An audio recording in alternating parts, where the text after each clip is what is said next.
Have you ever felt like someone in your life is just draining you? Like you're a walking ATM, therapist, chauffeur, and cheerleader, all rolled into one, while they just take. You're not crazy. You're being used. And today I'm about to expose signs someone is using you. And trust me, some of these will hit harder than you're ready for. But that's good, because awareness is the first step to taking your power back. Asterisk. By the way, if you enjoy deep, thought-provoking insights on stoicism, self-improvement, and navigating life with wisdom, you'll love my free newsletter. Every Sunday, I share powerful lessons, controversial truths, and practical strategies to help you level up, all for free. Want to join? Sign up using the link below and start receiving value-packed content straight to your inbox every week. And if you're a brand looking to sponsor my content and reach a highly engaged audience, feel free to reach out via my email in the description. Let's create something impactful together. All right, let's dive in. 1. They weaponize your kindness. Let me tell you something controversial right out of the gate. Kindness is not always a virtue. Yeah, I said it. We live in this Instagram quote culture where everyone is screaming, be kind no matter what. Always choose love. Kill 'em with kindness. But let me ask you, how's that working out for you? Because if you're anything like me, you've killed yourself with kindness more than anyone else. Let me paint you a picture.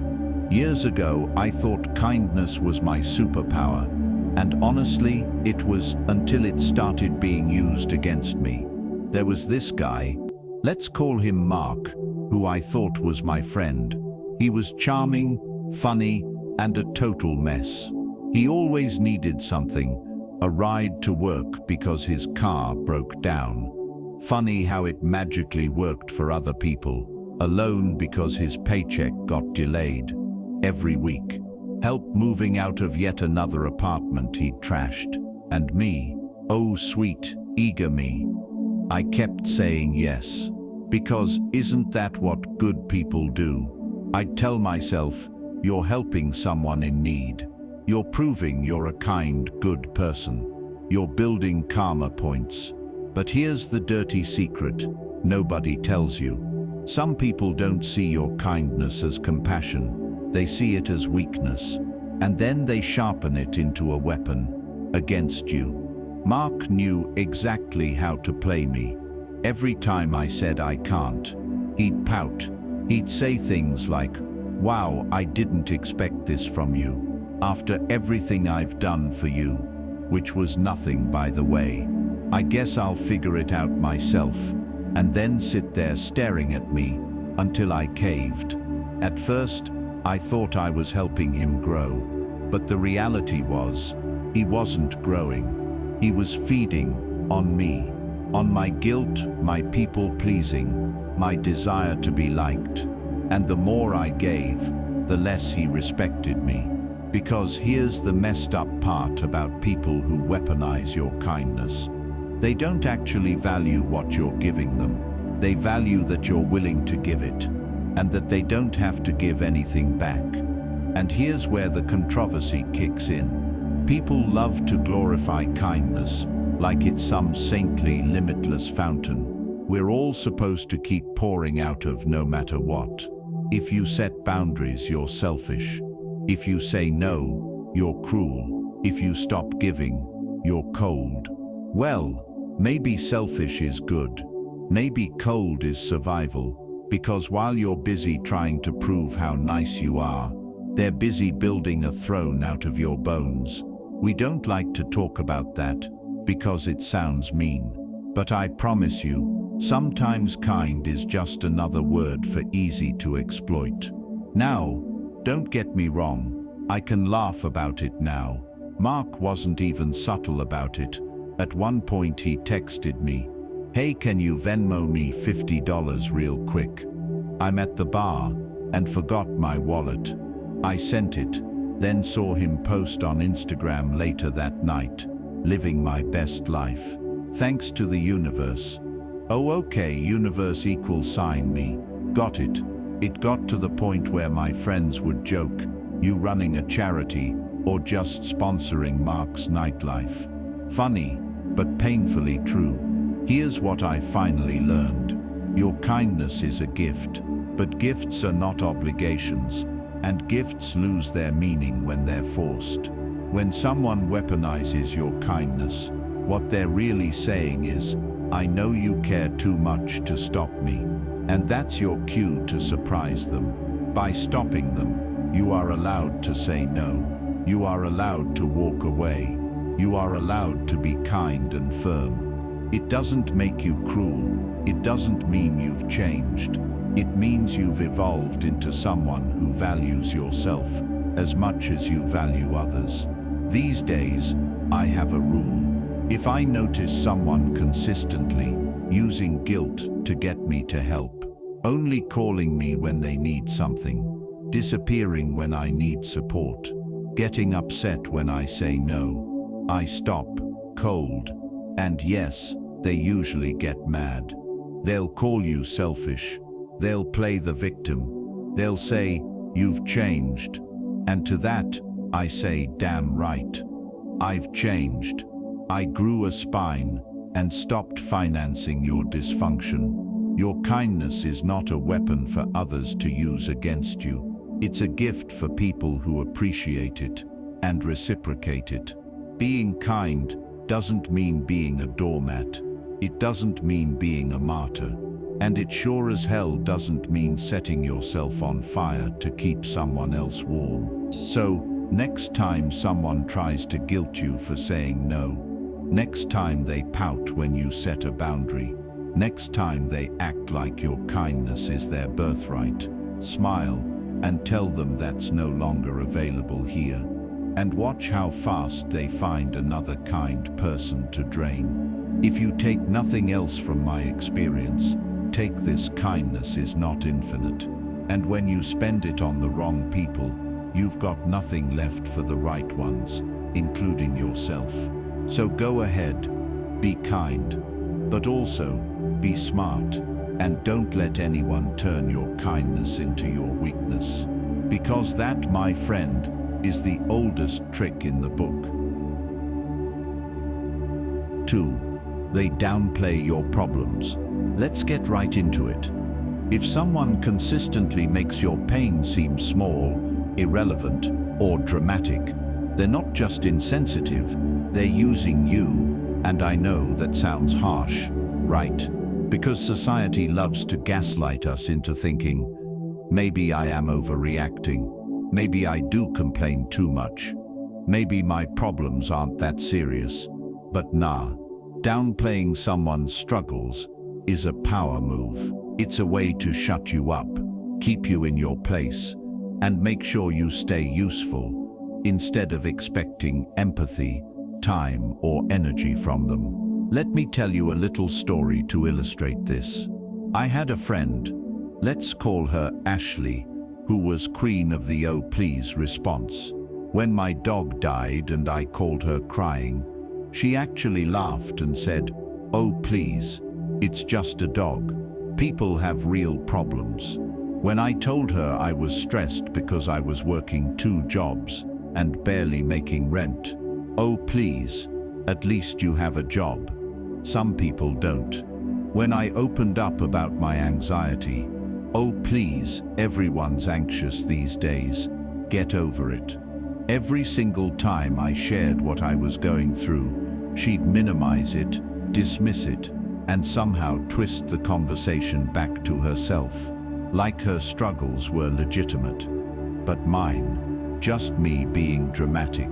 And the worst part, at the time, I believed her. I started thinking, maybe she's right. Maybe I am too sensitive. Maybe I should stop talking about my problems. So I stopped. And that was exactly what she wanted. Here's where I get a little controversial.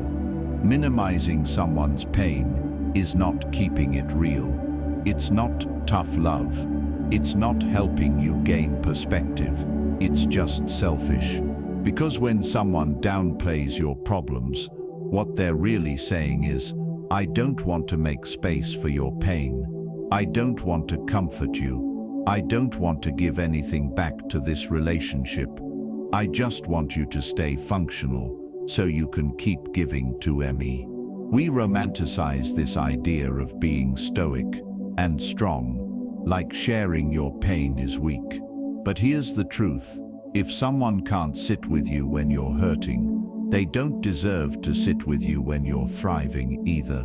Okay, let's lighten this up, because it's also kind of funny how bad people are at this. One time I told Ashley I was feeling burnt out, and she literally said, "You're fine. At least you're not living in a hut in the jungle with no Wi-Fi." And I actually laughed, because what, like, is that the bar now? If I'm not a shoeless monk meditating in the Himalayas while foraging berries for dinner, I should just shut up. Another time I mentioned my breakup, and she rolled her eyes and said, "Girl, I've had 3 breakups this year. You'll live."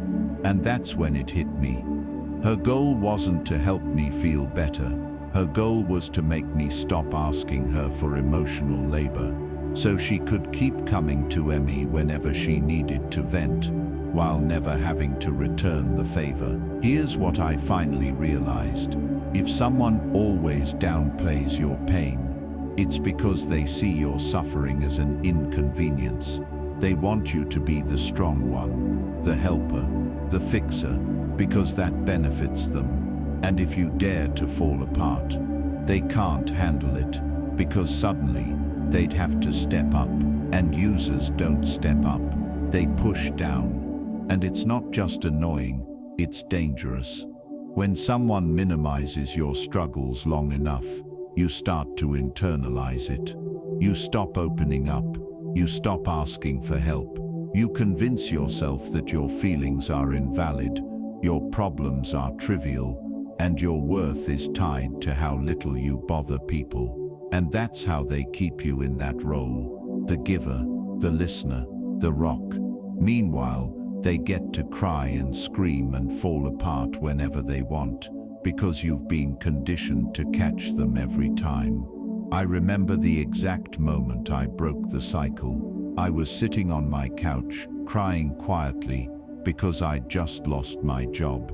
And I didn't even call Ashley, because I already knew what she'd say. "Oh please, at least you have savings. Some people have it worse." And then I thought, why am I keeping someone in my life who makes me feel ashamed for being human? So I called someone else, a friend who listened, who said, "Wow, that's hard. I'm sorry you're going through this. How can I support you?"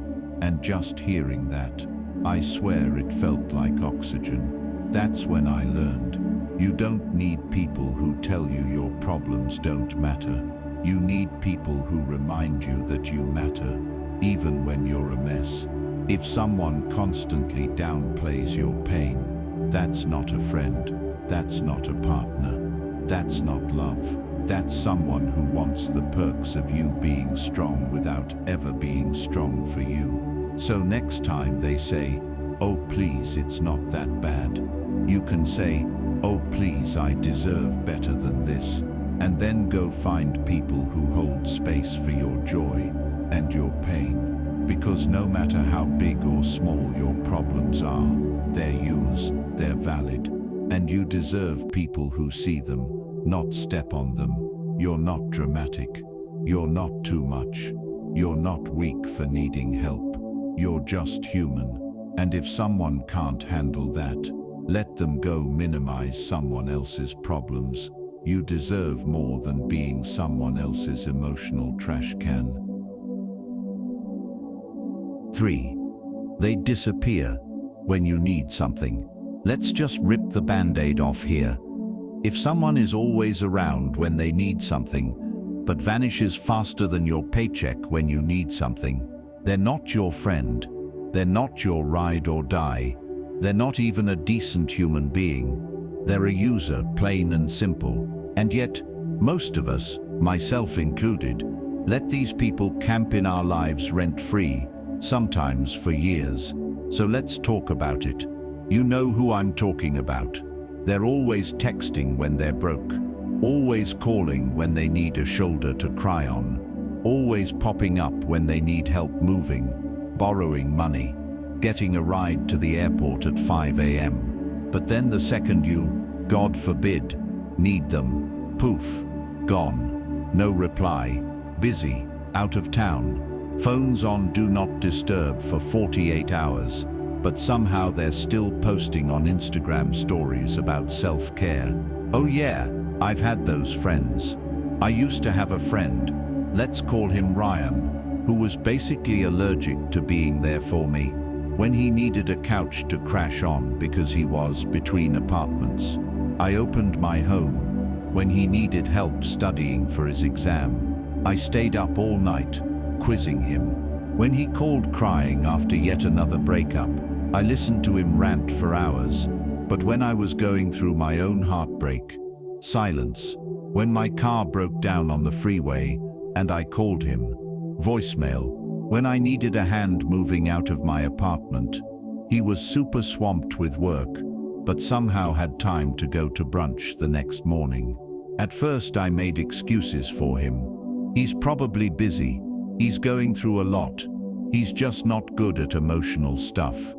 No, he was just good at disappearing when I stopped being useful to him. Here's the spicy truth. We glorify being there for others so much that we rarely stop to ask if they'd do the same for us. We're taught to be the dependable one, the strong one, the generous one. But here's what they don't tell you. Being strong for everyone else while nobody shows up for you. That's not kindness. That's self-destruction. We pretend like friendship is about how much you can give. But real friendship, it's about balance. If someone only sticks around when you're useful and ghosts you when you're not, they don't love you. They love what you do for them. Look, it's almost comical how obvious these people are if you really pay attention. One time I called Ryan during a really low moment. My dog had just died. I was alone, and I just needed someone to talk to. You know what he said? "Oh man, that sucks. Anyway, I gotta run. I'm meeting a friend for drinks." Like, "Sir, I just buried my best friend in the backyard, and you're worried about happy hour." The funny part is they always circle back, once they need something again. A month later, Ryan texted me, "Hey, could you help me move my couch this weekend? You're the best." Oh, I'm the best when you're moving a couch, but invisible when I'm moving through grief. Got it. That was my breaking point. I realized that I was surrounding myself with people who only saw me as a service provider, not as a person, not as a friend, just free emotional labor. And that's when I decided, if you can't show up when I'm at my worst, you don't deserve to be around when I'm at my best. It's really that simple. People who disappear when you need them are telling you loud and clear, you're only valuable to me when you're giving me something. And that's not love. That's not friendship. That's just exploitation with a smile. Here's where it gets real. Sometimes you let people disappear on you because deep down, you're afraid of being alone. You think, well, at least they come back eventually. At least they're here sometimes. But listen to me.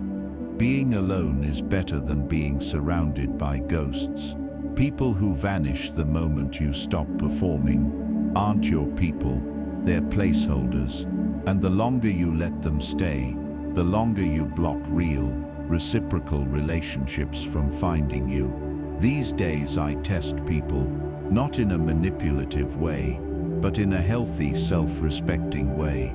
I stop overextending myself for them. I say no sometimes, and when I need help, I ask.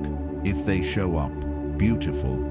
If they disappear, Even better, because now I know where I stand. Here's the truth.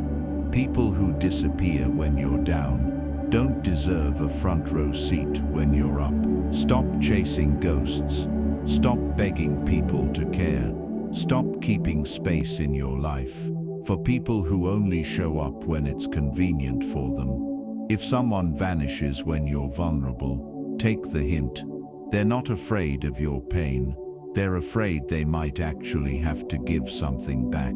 So next time you find yourself lying on your couch, staring at your phone, wondering why nobody is picking up when you finally need a hand, remember this: the ones who truly care won't let you face it alone. And the ones who disappear, let them stay gone, because nothing feels better than realizing you'd rather stand alone than lean on someone who was never really there anyway. You are not hard to love. You are not too much. And you deserve people who stay, not just when it's easy, but when it's hard. So here's my advice. Let the disappear. They're doing you a favor. And when the right people come along, you'll finally see the difference. 4. They never initiate plans. Let's talk about one of the most underrated, yet painfully obvious ways people use you. They never initiate plans, ever. Not even once. It's always you texting first, you calling, you asking if they're free, you suggesting the restaurant, booking the table, picking them up, planning the day. If it weren't for you, they'd forget you even exist until they need something, of course. Now some people might tell you this isn't a big deal. Oh, they're just bad at planning. Maybe they're shy. Maybe they're just going through something. Maybe. But let's get controversial. If someone never, and I mean never, initiates plans, that's not friendship. That's a one-way street with you paving the road and them cruising along like the Queen of England. Here's why this hits hard. It's not just about who sent the text. It's about what it symbolizes. If someone never initiates, what they're really saying is, I don't care enough to make the effort. You're not a priority. But if you want to do all the work, fine. I'll show up. When you're the one always reaching out, always organizing, always keeping the connection alive, it's not a friendship anymore. It's a job. And you're not even getting paid. I had a friend, let's call her Jenna, who was the queen of sure. If I invited her out, sure. If I planned a weekend trip, sure. If I booked tickets for a show, sure. But if I went quiet, nothing. Crickets. Weeks would go by. No call, no text, no smoke signal. At first I thought, well, that's just her personality. She's more laid back. But one day I noticed something. She had no trouble posting brunch pics with other people. No trouble tagging her other besties at parties I wasn't invited to.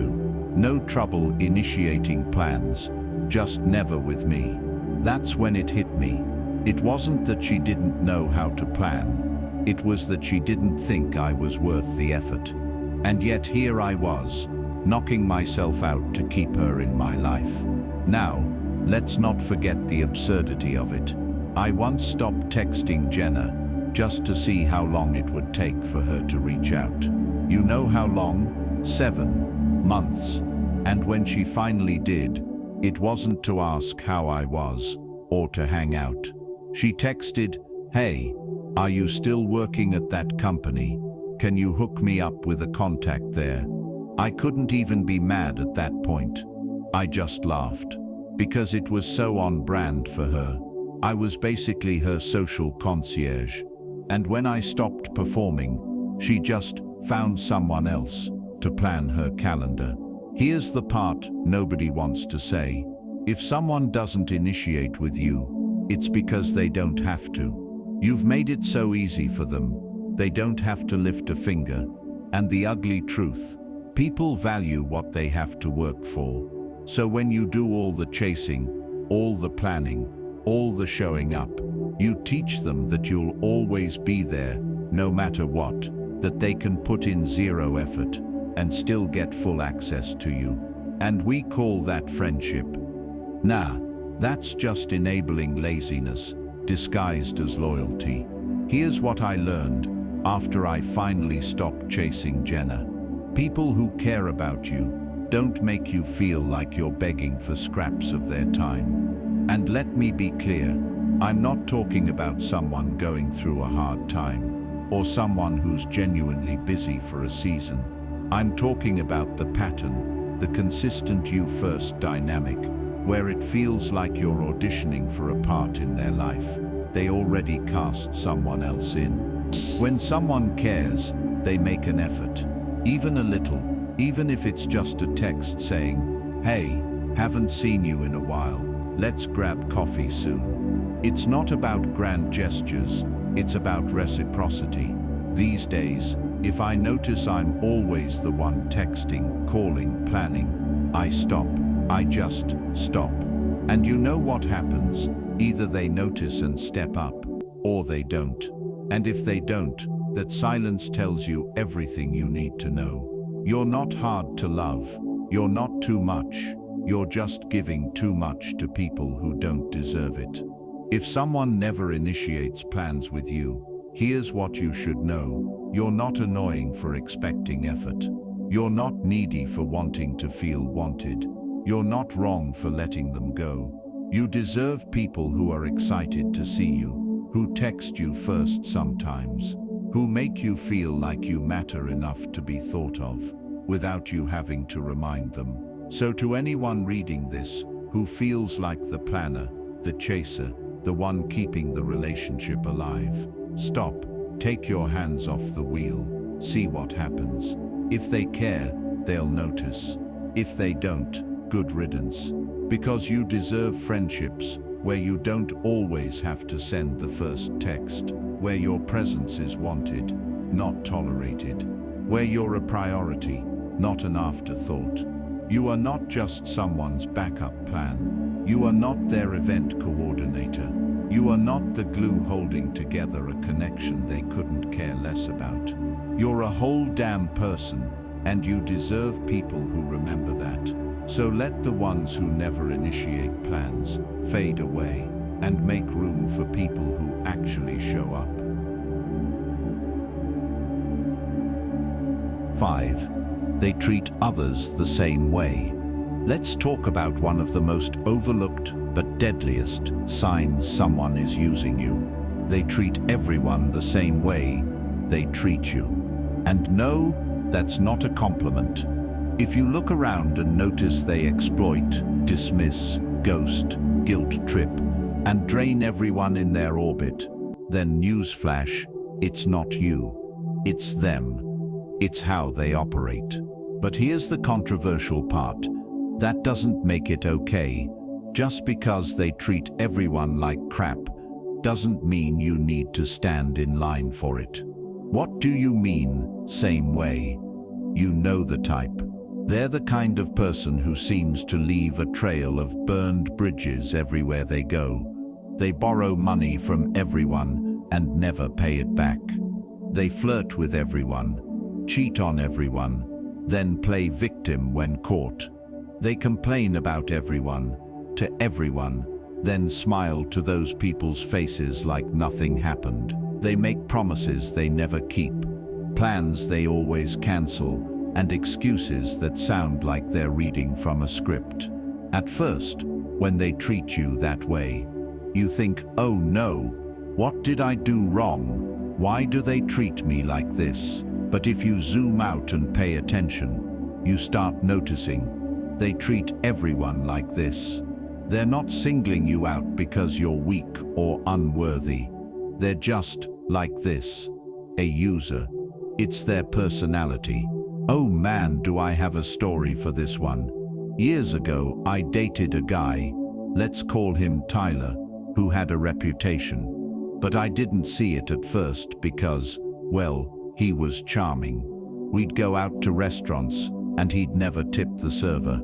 I'd awkwardly sneak back and leave cash. He'd tell me about how his crazy ex-girlfriend treated him horribly, but later, I found out he was still texting her and 3 other girls. He'd talk trash about his toxic friends behind their backs, but then borrow their cars, sleep on their couches, and never return the favor. And when I confronted him about how poorly he treated me, he actually said, "Oh, don't take it personally. I'm like this with everyone." Like that was supposed to make me feel better. At that moment, it hit me. If he treats everyone poorly, that's not a reflection of me. It's a reflection of him. And here's the real kicker. It also means he's never going to change, because in his mind, there's nothing wrong with his behavior if it's just how he is. Let's be real, it's almost hilarious once you finally see it. I remember watching Tyler at a party one night. He borrowed a lighter from someone, never gave it back, ate half of someone's pizza without asking, told 3 different people he'd definitely help them move next weekend, knowing damn well he wouldn't show up. And then he turned to me, smiled and said, "People just love me." And I couldn't help but laugh. Because, no Tyler, people don't love you. They tolerate you, until they don't. Here's where I'm gonna ruffle some feathers. We live in a culture where people love to say, well, at least they're consistent, or that's just how they are. Don't take it to heart. But here's the truth. Nobody wants to say out loud, if someone treats everyone like garbage, that doesn't make it better, it makes it worse. Because it means they're not just having a bad day. They're not just struggling through a rough patch. This is their standard operating procedure. And if you excuse it by saying, that's just how they are, then you become complicit in their behavior. The fact that someone uses everyone equally doesn't absolve them. It just reveals their character. And here's the hard truth. People don't change unless they want to. And most users, the ones who drain everyone around them, don't want to. Why? Because it works. As long as there are people willing to shrug and say, oh, that's just how he is, then why would he stop? It's not your job to fix them. It's not your responsibility to stay in their life, hoping you'll be the one to change them. With Tyler, the final straw came when I realized that every single person in his life had the same story. Every ex, every friend, every family member, they all talked about how charming he was at first, then how he drained them emotionally, financially, even spiritually, and then how they finally had to cut him off. I wasn't special, I was just next, and if I didn't leave, I'd just become another name in his trail of destruction. So I walked away, and you know what? Nothing changed for him, but everything changed for me. I stopped making excuses for people's patterns. I stopped accepting bad behavior just because it wasn't personal. And I started valuing myself enough to demand better. Here's the thing, how someone treats others is exactly how they'll treat you. Eventually, maybe not today, maybe not tomorrow, but give it time, because someone who is rude to the waiter, but sweet to you, it's only a matter of time. Someone who cheats just on his exes, it's only a matter of time. Someone who borrows from everyone and never pays it back. Guess what? You're next. Stop believing you're the exception to the rule. You're not. And that's a good thing, because it means you can see them clearly and make the choice to walk away before their pattern destroys you too. You deserve better than being next on the list. You deserve better than someone who spreads their toxicity like confetti and expects everyone to just clean it up. You deserve someone who treats everyone, including you, with kindness, respect, and honesty. So pay attention. Watch how they treat others, and believe them when they show you who they are. Because it's not just how they treat you, it's who they are.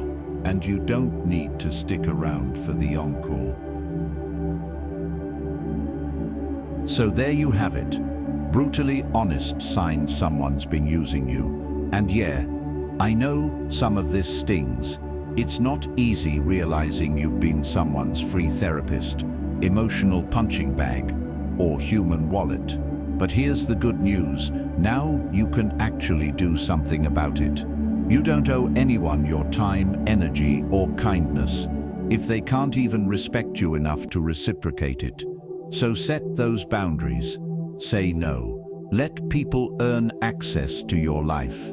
And remember, the people who truly care about you, they'll never make you question your worth, your place in their life, or whether you matter. If you enjoyed this and want more deep, thought-provoking truths about self-respect, stoicism, and living a wiser life, don't forget to sign up for my free Sunday newsletter. Links below. And every week I send you lessons, stories, and strategies to help you level up and navigate life on your terms. And if you're a brand looking to sponsor content that actually impacts people, my email's in the description. Let's make something powerful together. All right, thanks for hanging out with me. Go protect your peace, and don't let the users win. See you next time.